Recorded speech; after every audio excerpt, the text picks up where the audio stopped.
Bueno, pues buenas tardes, bienvenidos. Es un gusto poder estar con ustedes, poder explicarles un poco de lo que trabaja el museo. No sé si alguien de aquí ya conocía el museo o lo ha visitado antes. No. ¿No? ¿Nadie sabía de la existencia? Yo sabía de ti. Unos que conocí. Perfecto. Bueno, el museo es una asociación civil. Nosotros nos dedicamos principalmente a la recolección, a la conservación y exhibición de Biblias. Ustedes van a ver aquí algunas porciones de Biblias de diferentes módulos, diferentes épocas. Y no sé si sepan qué exposición es la que se montó. ¿Alguien ha escuchado el título? Del oso. La Biblia del Oso, 450 años de la primera Biblia completa al español. Me gustaría preguntarles qué versión es la que ocupan. Reina Valera 60. ¿Y saben la historia de la Reina Valera 60? ¿Quién es el traductor? Traductora de reinas. ¿En qué siglo? Siglo XVI, 1569. Dentro de este marco de celebración, pues precisamente el museo está trayendo este tipo de exposiciones y conferencias. Vamos a tener una conferencia a las 4 de la tarde también, por si gustan quedarse, ¿no? Referente a la Biblia del Oso.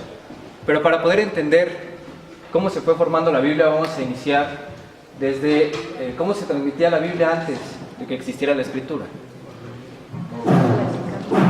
¿Cómo creen que era? Antes de la Escritura. Los padres Era oral. Sí, los padres. La transmisión del texto fue oral por muchos siglos. ¿Okay? Aquí es donde decimos que la Biblia tiene influencia en la música y en el arte. Porque es más sencillo que ustedes aprendan una canción o un poema, algo con rima, que si les doy una hoja y les digo apréndansela. Entonces, esa va a ser la transmisión oral. Obviamente, de este lado tenemos un cuadro donde se ve una representación de las tablas de la ley.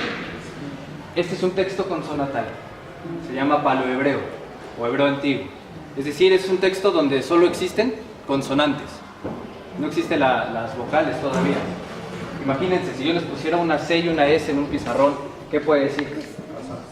Casa, cosa, cesa, muchas cosas. Entonces, este texto es imposible para alguien que no pertenece a la religión, a la cultura. Porque si yo les dijera a ustedes, aquí dice casa, ustedes al momento de leerlo van a saber qué es lo que dice, pero si no pertenecen, no van a saber. Y hay que aumentarle la dificultad porque es un texto que todavía no existe la separación de palabras. O sea, solamente son puras consonantes y todas pegadas.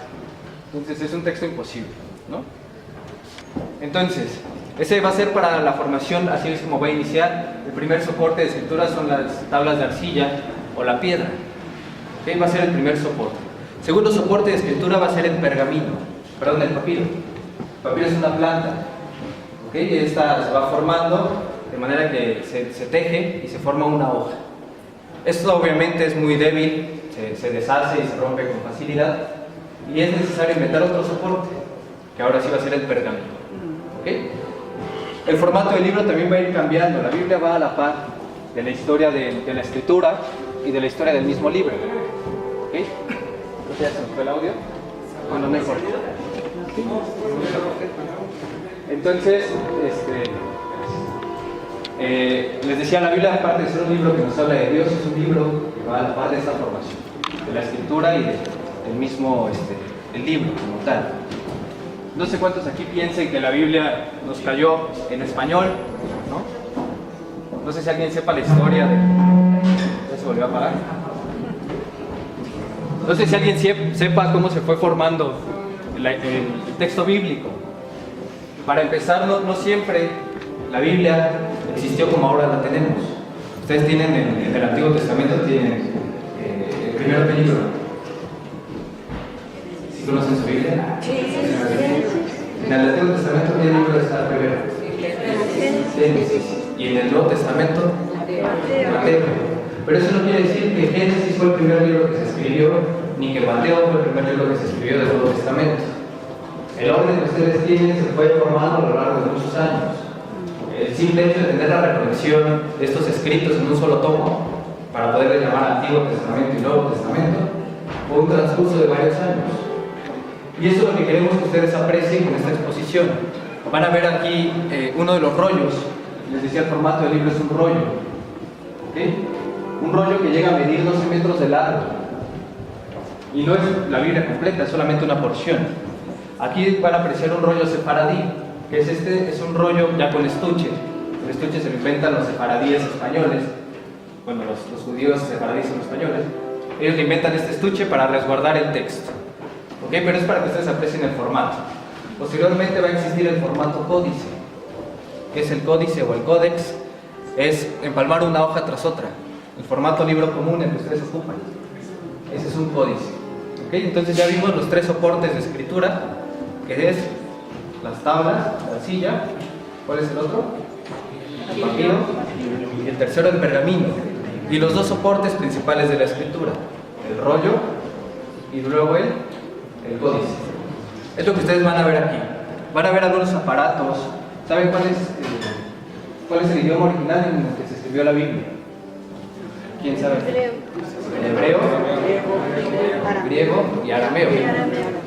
Principalmente el hebreo es para el Antiguo Testamento junto con el arameo. Y por ahí luego dicen, no, es que el hebreo es sagrado y hay que hablarle a Dios en hebreo. Pues simplemente es algo cultural, es algo histórico. ¿Okay? La Biblia es mucha historia. Si le quitamos la historia a la Biblia nos va a quedar un libro mágico. Entonces, lo que queremos resaltarles es precisamente el idioma. Para empezar, no es sagrado.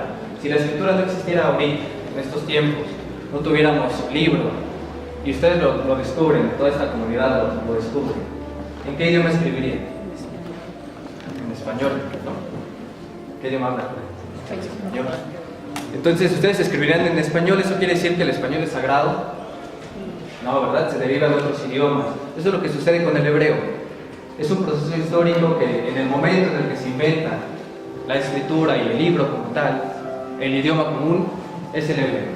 Luego viene la conquista de los babilonios, en el siglo V a.C. ¿Y qué idioma les van a imponer? El arameo. ¿Sí? Por ello, los escritos posteriores, o más bien los textos que se escriben después de este siglo, van a estar en arameo, como el libro de Daniel. ¿No? Y en el siglo III a.C. viene la conquista de Alejandro. ¿Qué va a hacer? Helenizar al pueblo. Por ello, el Nuevo Testamento se va a escribir en griego. ¿Okay? Son los 3 idiomas originales en los que se fue escribiendo. En esta vitrina van a apreciar 2 de ellos. Del lado izquierdo, en la parte superior, va a estar el rollo sefaradí. En la parte inferior va a estar un aparato crítico.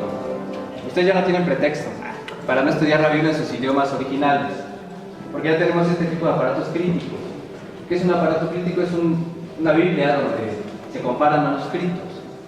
Tenemos alrededor de 5.000 manuscritos para el hebreo. Si alguien aquí ha tenido la duda, ¿cómo sé que lo que dice la Biblia es verdad? Que no ha sido cambiada o alterada en tantos años. Pues algunos dicen por fe, ¿no? Y está bien. Pero también hay que comentarle otras cuestiones, como el descubrimiento de estos rollos. Uno de los más antiguos, los rollos de Qumran, los rollos del Mar Muerto. Casi 2.200 años de antigüedad. Entonces, es un descubrimiento reciente, 1947 se encuentran. ¿Y qué es lo que hacen?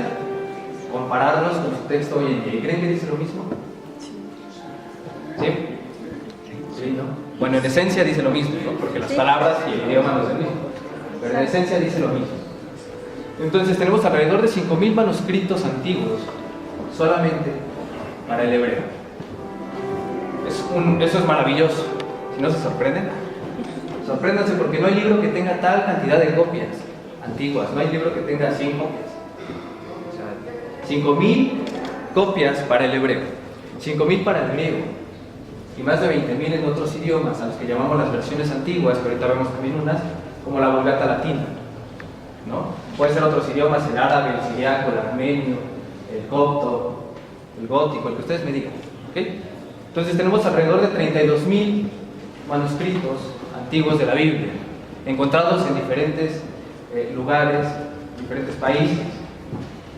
Ahora, si alguien les llega a decir cómo sé, ustedes tienen la duda de cómo sé que lo que dice la Biblia es verdad, entonces vamos a decir, tienen 32.000 copias, pues ustedes pueden acercarse y comparar con su Biblia hoy en día. Eso es lo que va a ser un aparato crítico, que es el que está en la parte de abajo para el hebreo. Tenemos otro tipo de Biblias, como Biblias interlineales, donde ustedes pueden estudiar el idioma o la Biblia desde su idioma original. Está en la parte superior derecha. Ese es en griego. ¿ok? Y en la parte de abajo tenemos la primera traducción que se hace en toda la historia, la Biblia Septuaginta, o Biblia de los 70. Esto se le nombra así por una leyenda judía que está en un libro apócrifo que se llama la Carta de Aristeas. Esta carta nos va a narrar la formación de este texto. Dice que Alejandro, obviamente la gran biblioteca de Alejandría, ¿cómo no iba a tener una copia del libro sagrado de los judíos? Entonces manda a hacer una traducción al griego y encierra a 72 rabinos en 72 celdas, y en 72 días terminan 72 traducciones completamente iguales de la Biblia. Esto es obviamente una leyenda, por eso se le llama la Biblia de los 70 o Septuaginta, pero es una leyenda porque los autores no se conocieron. Data del siglo 3 al 2 a.C., del 250 al 150, 100 años, donde los traductores no se conocieron, y aparte son anónimos, ¿no? Entonces no podríamos decir que fueron 72, pero así se le llama a esta Biblia, ¿no? La Biblia Septuaginta. Si alguien tiene dudas, al final no se le vaya a olvidar, y al final vamos a dar una parte para preguntas, ¿ok? Bueno, vamos a pasar a la siguiente vitrina. Aquí vamos a dar un salto grande. En la parte central están viendo una traducción al latín. Se deja de hablar el hebreo, se deja de hablar el arameo y el griego. ¿Y ahora cuál es el idioma común? El latín. El latín. No. Esta es la Vulgata Latina, traducción de San Jerónimo en el siglo IV después de Cristo. Esta es una traducción muy importante. En primera, porque es una traducción para el pueblo. ¿Okay? El pueblo les decía, deja de hablar los otros idiomas y ahora va a hablar el latín. Entonces es necesario que el pueblo tenga una traducción en su propio idioma. Pero bueno, esta traducción se va a imponer por más de 1000 años.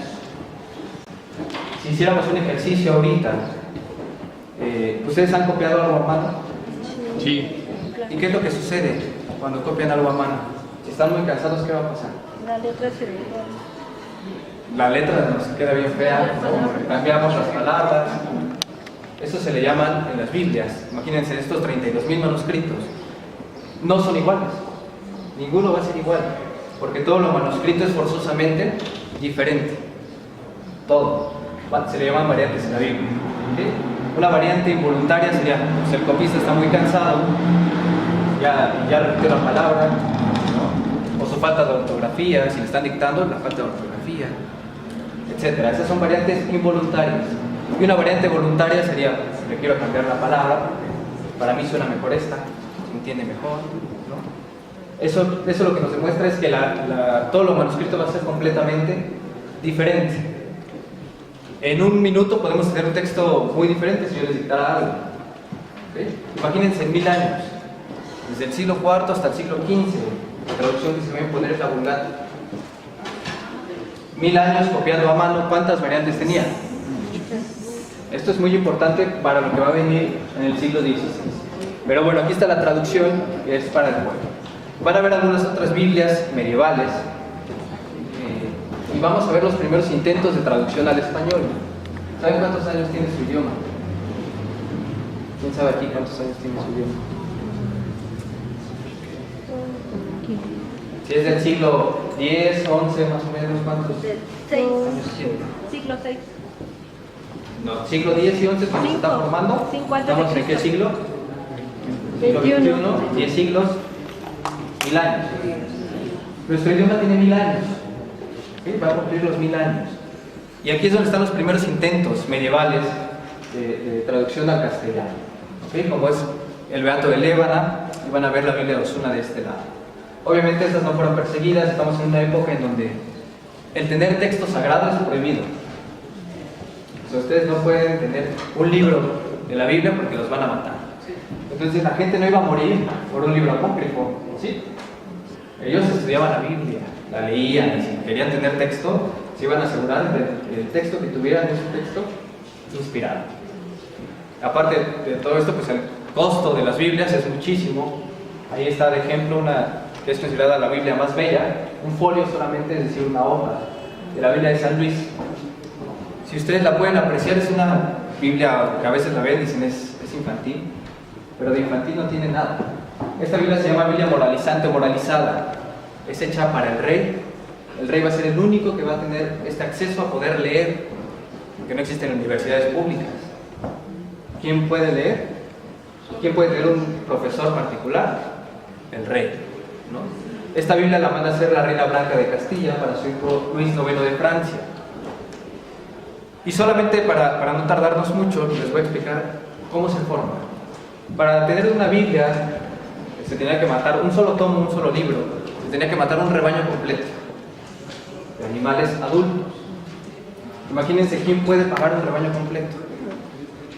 Muy pocas personas tenían el poder adquisitivo para poder pagar un rebaño completo. La Biblia de San Luis se conforma de 3 tomos. ¿Okay? Es una Biblia de 1227. En este año es cuando se termina la Biblia. Consta de alrededor de 5.000 imágenes. La Biblia está representada por imágenes, por medallones. Van a ver un texto a un lado, pero ese es un texto explicando el pasaje. En este caso la imagen, la ilustración. Se le tenía que pagar un sueldo profesional al dibujante por alrededor de 5 a 7 años. Si ya gastamos en 3 rebaños, ahora paguen un sueldo profesional por 7 años a una persona. No, solo al dibujante. Otro sueldo profesional al iluminador, otro al encuadernador, otro al copista. Y ya no hablemos de los materiales. Lo dorado es oro en la Biblia original, pero más caro que el oro es el color azul y el rojo, porque no se podían conseguir tan fácil. Se tenía que traer de otros países. No existen las máquinas que ahora tenemos, ¿no?, para sacar minerales, para crear tintas. Entonces es carísimo, ¿okay? Por ello el color que predomina en cada una de las páginas es el color azul, y le sigue el rojo y obviamente el dorado, ¿no?, el oro. Ahorita ya al final la van a poder apreciar mejor, por eso es considerada la Biblia más bella. ¿Okay? Es valiosísimo este ejemplar. Pero fuera de ello, pues la gente no puede tener Biblia. No sabe leer. ¿Para qué quiere una Biblia? ¿Para qué quieren un libro si no sé leer? Entonces, aparte me van a matar por tenerlo, pues no, mejor me quedo así. Pero hay algunos intentos de traducción al castellano. En la siguiente vitrina vamos a ver una de ellas, que es la Biblia de Alfonso X el Sabio. Vamos a mover para acá. Siglo XIII, Alfonso es rey de España, y él lo que va a hacer, va a empezar a poner universidades públicas y va a querer que el castellano sea un idioma más fuerte. Entonces lo van a empezar a estudiar, lo van a empezar a incluir a otras lenguas, a otras traducciones para que sea más rico el idioma, etc. Y va a ser una Biblia que se llama Biblia historiada. No es completa la traducción, obviamente, está explicando desde la creación del mundo hasta sus tiempos de reinado. Por eso se llama la General Historia. Es esta que están viendo aquí, de los primeros intentos al español, pero no son... Está prohibido traducir al español y está prohibido traducir de otro idioma que no sea el latín. ¿Ok? Si eso sí quedó claro, estamos en la época medieval, época de los corintios. Y a un lado vamos a ver un folio ya del siglo XV con la Biblia de Gutenberg. ¿Qué hace Gutenberg? El invento del milenio. ¿Cuál es? La imprenta. Aquí van a ver una hojita de cómo era la Biblia. El primer libro que se imprime en toda la historia es la Biblia. Ustedes van a ver una página. Esto es igual de tedioso, no lo alcanzamos a dimensionar, porque ustedes ya agarran su computadora, ¿no?, le ponen la fuente que quieren, colores, los tamaños, imágenes, y en 5 minutos ya imprimieron. Pero imagínense aquí, de 1452 a 1457, Gutenberg termina 100 copias de la Biblia, lo que el copista más rápido termina una. Por eso es el invento del milenio. Imagínense acomodar letra por letra. ¿Cuántas A's se requerían para una sola página? Y si les ha tocado hacer folletos, el doblarlo, de que una manera quede la página 1 y la otra la 9, porque al momento de doblarlo queden seriadas o no queden de cabeza, ¿no? Obviamente esto es muy importante porque lo que nos va a ayudar, vamos a eliminar, a erradicar las variantes de lo manuscrito, ¿no? Les había dicho que lo manuscrito va a ser diferente, pero con la Biblia de Gutenberg, con la imprenta, si hay un error va a salir en todas las copias. Entonces podríamos decir que la Biblia va a ser igual en cuanto a contenidos, pero diferente en lo que se pague. Aquí las Biblias se tenían que pagar por adelantado, dependiendo de lo que pagaras era lo que se te iba a trabajar. Si querías colores, ilustraciones, encuadernados, ¿no? Y aparte te iban a tardar de 5 a 7 años, ¿no?, en entregarte una Biblia. ¿Sí? Tenías que pagar y en 7 años te la entregaban. Pero bueno, es el invento del milenio. ¿Ok? Vamos a pasar ya a otro siglo. En el 2016, los 500 años del primer Nuevo Testamento que se imprime en griego, en su idioma original. De este lado, ¿cuál fue la Biblia que imprimió Gutenberg? ¿Qué Biblia se impuso por más de 1000 años? La Vulgata Latina. Gutenberg no hace una traducción, él solamente pasa de lo manuscrito a los tipos móviles, pero nunca se había tenido ya una Biblia en su idioma original. De hecho, se había dejado a un lado, ya no se sabía que la Biblia se había escrito originalmente el Nuevo Testamento en griego.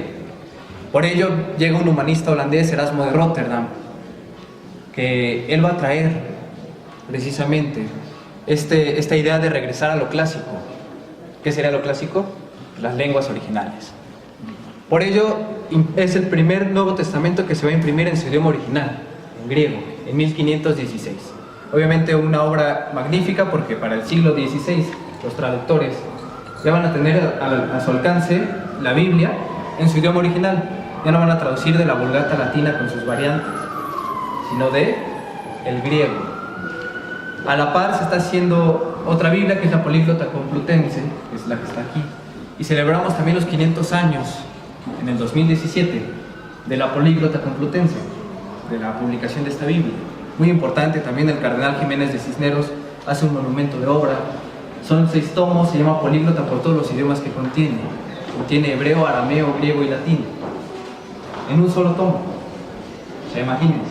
Aquí van a apreciar solamente 2 idiomas, que es el latín y el griego, porque esta es una porción del Nuevo Testamento. Les dije que son 6 tomos, ¿no? 6 libros. Pero bueno, es para que ustedes vean el monumento de obra que está haciendo el cardenal. Aparte de eso, pues estaba prohibida todavía la traducción. Obviamente esta Biblia no es para el pueblo, y al igual que la Vulgata ya no lo era. ¿Por qué? Porque la gente ya no habla latín, ¿no? La gente, el pueblo, hablando del pueblo. Aquí en México durante muchos años las misas se siguieron dando en latín hasta 1970. No sé si a alguien de aquí le tocó escuchar alguna misa en latín, dando la espalda al pueblo, ¿no? Si le preguntáramos a esas personas qué entendieron, nada. ¿Por qué? Porque no tienen la Biblia en su idioma. Y eso va a ser un desarrollo en el siglo XVI muy importante. ¿Okay? El cardenal está haciendo este monumento, pero a la par está persiguiendo a los que hacen traducción. ¿Okay? Gran paradoja. ¿Qué otro acontecimiento en el 2017 celebramos? La Reforma Protestante. A un lado van a ver la Biblia de Martín Lutero, la traducción que él hace al alemán. Esto es muy importante, obviamente. La influencia ya pasamos la época del oscurantismo, ¿no? Viene el Renacimiento, donde las obras ya se empiezan a pintar los cuerpos desnudos, etc. ¿Eso con qué llega? Con el humanismo de Erasmo de Rotterdam y de muchos otros humanistas. ¿Qué dice el humanismo? Vamos a regresarle al hombre el valor que Dios nos da en la Biblia, y vamos a regresar a lo clásico. Entonces la influencia tanto de la imprenta como del humanismo y de la Reforma son tan importantes, porque si no hubieran existido, usted no tendría Biblia al español. ¿Ok? O sea, estamos en la época del Renacimiento. Y aquí es donde Lutero va a dejar algo muy firme, que es precisamente solo la Biblia, solo la Escritura. Y vamos a ver algo que se llama el libre examen, es decir, que ustedes pueden preguntarle a la Biblia, ¿no? Es más, están obligados a hacerse preguntas. ¿Qué es lo que nos quiere enseñar la Biblia? Este pasaje, ¿a quién va dirigido? ¿Por qué? ¿No? Si no lo hacemos, nos estamos creyendo todo así como nos lo venden. Y es lo que va a decir Lutero: no puede pasar, porque ¿qué es lo que pasó en el siglo XVI, en 1517?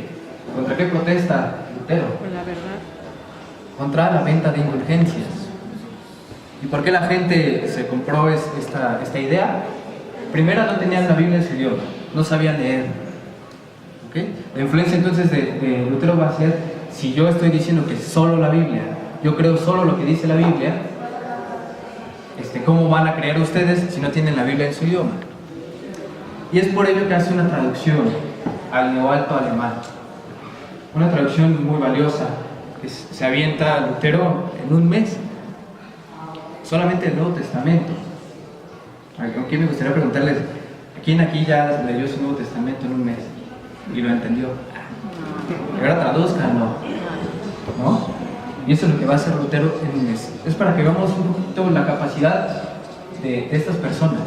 Lutero obviamente sabe el hebreo, el griego, el latín, obviamente su idioma, y va a ser un idioma común para el pueblo, una traducción que va a levantar muchísimo a Alemania. Va a obligar, imagínense, la publicación de las 95 tesis en contra de la venta de indulgencias. Va a obligar al gobierno, porque ve a los niños, ¿no?, teniendo discusiones teológicas en la calle sobre la venta de indulgencias. Él se pone a buscar, Lutero, en la Biblia, la palabra purgatorio, la palabra indulgencia, y no la encuentra. ¿Qué creen que encuentra? Todo lo contrario. Cuando llega a Romanos, ¿por qué nos habla Romanos? La salvación es ¿por qué? Por gracia, fe, es un regalo, ¿no? Entonces esto es un descubrimiento para Lutero muy, muy grande. Y él lo que quiere es que el pueblo lo conozca, que conozca este mensaje y que lo viva. Por ello hace esta traducción. Y va a venir la influencia con otras personas. Vamos a pasar a la central, por favor. Erasmo, la Reforma Protestante, la Biblia Políglota Complutense. Y para este año estamos celebrando los 450 años, porque algunos ya no vamos a llegar a los 500, ¿verdad? Los 450 años de la primera Biblia completa al Islam. Me gustaría preguntarles aquí, ¿alguien sabe quién es Juan de Valdés, Francisco de Encinas, Juan Pérez de Pineda? Se me quedan viendo. No sé. Si nosotros le preguntáramos a un alemán quién es Martín Lutero, aún sea ateo, nos va a decir, porque es un personaje que marcó la historia del pueblo alemán. Si le preguntamos a un español, a un mexicano, quién es Casero de Reina, Cipriano de Valera, Juan de Valdés, todos los que les acabo de decir, no sabemos. Por ello la importancia de esta celebración, para que ustedes conozcan al traductor de su Biblia. Estamos celebrando los 450 años de la primera Biblia completa al español, Antiguo y Nuevo Testamento en un solo tomo. Es este que están viendo aquí. 450 años también del siglo de oro castellano. Algunos dicen que es el Quijote, en la lengua de Cervantes.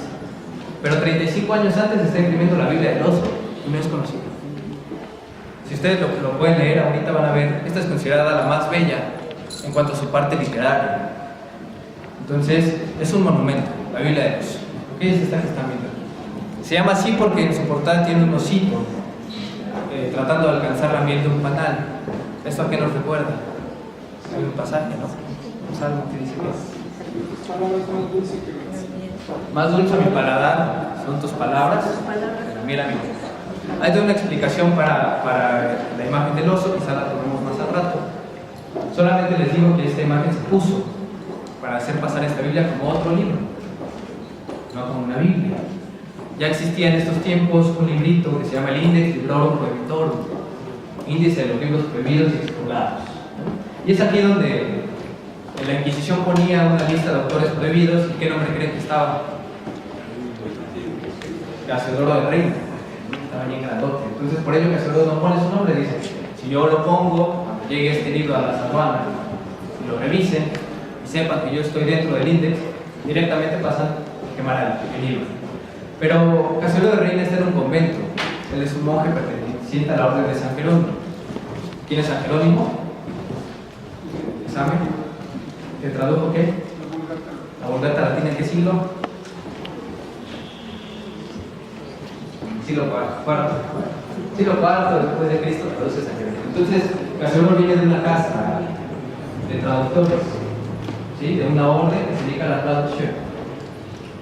Él está en este convento, la Inquisición tiene sospechas de que en el convento hay escrito a lenguas vernáculas, es decir, escritos al español, cosa que está prohibida. Así que está prohibido traducir a otra lengua que no sea el latín. ¿Okay? Está prohibido también traducir desde el griego y del hebreo, solamente se puede traducir del latín. Por ello la importancia de esta Biblia, porque ¿qué texto ya existía? El Nuevo Testamento de Erasmo de Róterdam. Casiodoro lo va a ocupar Casiodoro va a traducir desde los idiomas originales. La Biblia la va a traducir desde los idiomas hebreo, griego principalmente. Y va a hacer su traducción. La Inquisición, les decía, tiene sospechas de que en el convento de San Isidoro del Campo, en Sevilla, se tiene texto al español, cosa que está muy bien.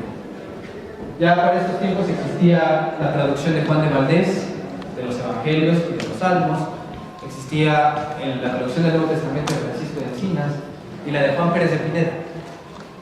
Juan Pérez de Pineda es el que quiere introducir el Nuevo Testamento a España. ¿Okay?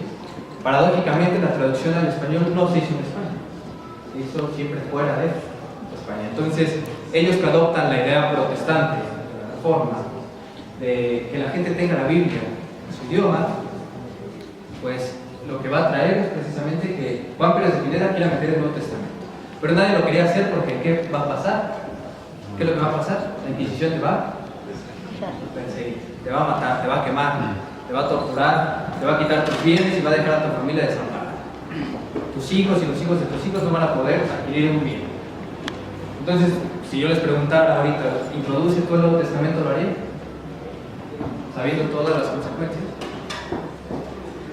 Si me dicen que sí, piensen la pregunta. Ustedes van a introducir el Nuevo Testamento sabiendo, volteen a ver a sus hijos, a sus mamás, a sus esposas, que ellos se van a quedar en la calle porque les van a quitar su casa y que sus hijos no van a poder comprar ningún bien, no van a pertenecer a la sociedad. Entonces, piénsenlo bien. Quizá ahorita decimos que sí, pero en un momento, quién sabe si lo hagamos. Ya está muy lejos, ¿no? Esta historia, nosotros.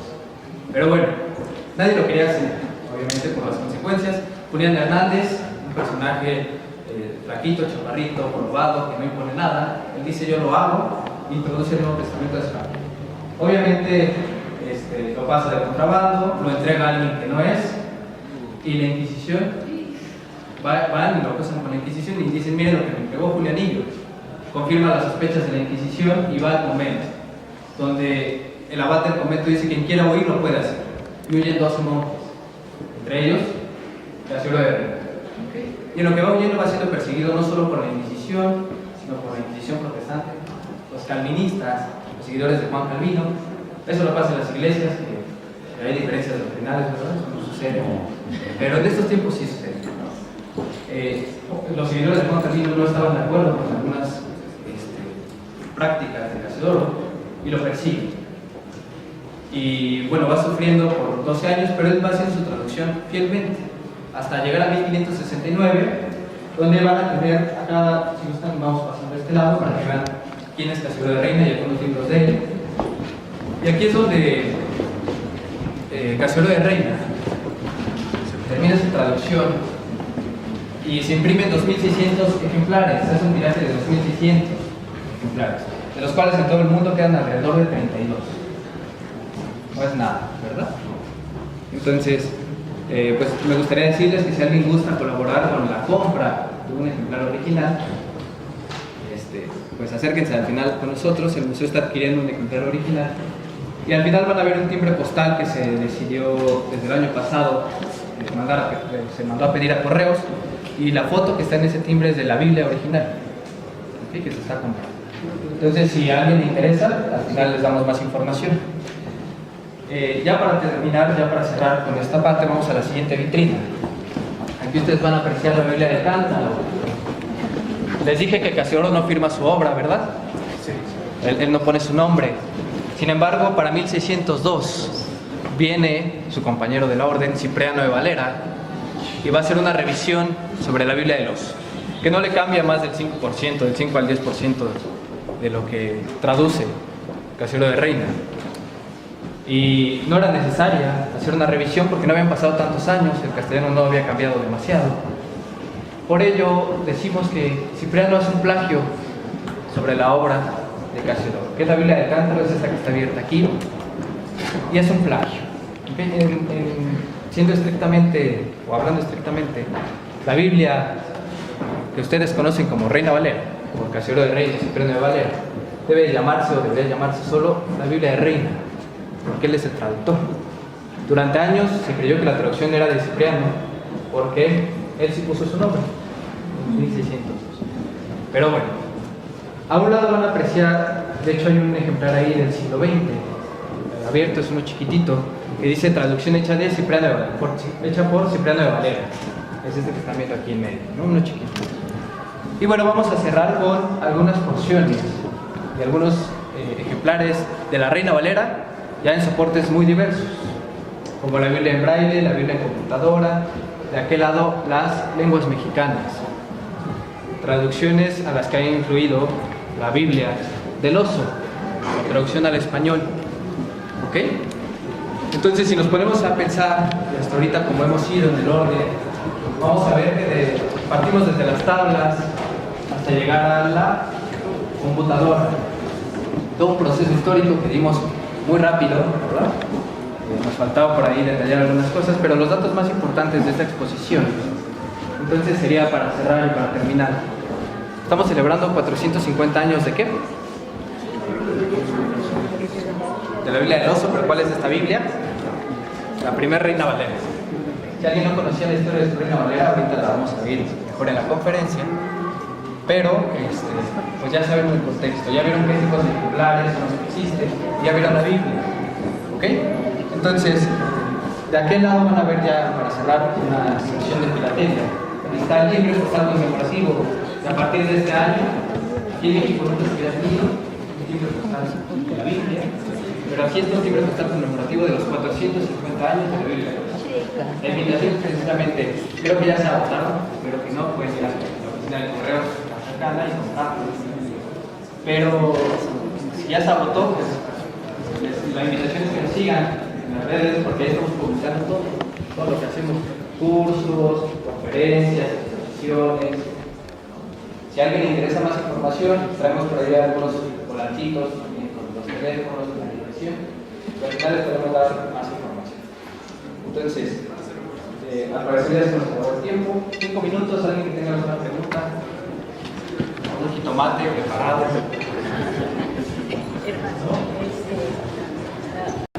¿Cómo recoleccionaron ustedes para el museo estos tomos de la Biblia? Bueno, en realidad lo que ustedes están apreciando aquí solo es una porción de lo que tenemos. El museo cuenta con alrededor de 3.200 Biblias completamente diferentes. ¿Okay? O sea, esto es una pequeña probadita, ¿no? Muchos de estos ejemplares, les decía que el museo es una asociación civil. Los mantenemos básicamente de donaciones o de lo que sale de los cursos, etc. Entonces, muchos ejemplares han sido donados por coleccionistas. Si usted tiene alguna Biblia ahí vieja y dice no sé cuál es, pues tráigala al museo y con gusto la revisamos. Y bueno, unos han sido donados, otros sí los hemos comprado, como el ejemplar de la Biblia del Oso, etc. Otros han sido rescatados, pero así es como se ha ido creciendo el acervo del museo. Gracias. ¿Por qué tantas traducciones por la Biblia? Traducciones de la Biblia. ¿Cuál es la verdadera? ¿Cuál es la verdadera? ¿Cuál es la verdadera? Sí. Ok, nos pregunta el hermano, ¿cuál es la traducción verdadera? Es algo complicado de contestar, no nos va a dar tiempo en un minutito contestarlo. Simplemente les digo que la formación de la Biblia es algo histórico. No existe como tal una Biblia católica, una Biblia protestante, una Biblia judía. Porque ¿cuál es la Biblia judía? La Tanaj. Y ya llegan y uno se sorprende, ¡ay, la Tanaj! ¿No? Yo quiero una Tanaj. Pues usted la tiene en su Biblia, es el Antiguo Testamento. Tiene la Torá, es el Pentateuco. La Biblia del Oso contiene los mismos libros que la Biblia católica. O sea, la Reina Valera contenía en realidad los mismos libros, los 73. No hay que pelearnos a veces por qué tiene libros de más, libros de menos. No hay quien decida propiamente esta Biblia es la buena. La invitación que les hace el museo es comparen las versiones y no se casen con una sola. O sea, está bien, yo sé que todos ocupan la Reina Valera porque es la más conocida a nivel hispanoamericano, hispanohablante. O sea, la gente que habla español es la que más ocupa, la versión más utilizada, pero puede ocupar y consultar otras. ¿Por qué? Porque los traductores le van a poner a veces de su esencia y quizá uno lo explique mejor que otro y lo entienda mejor en otra traducción, como las que ya son muy modernas, ¿no? Más, con un lenguaje más sencillo.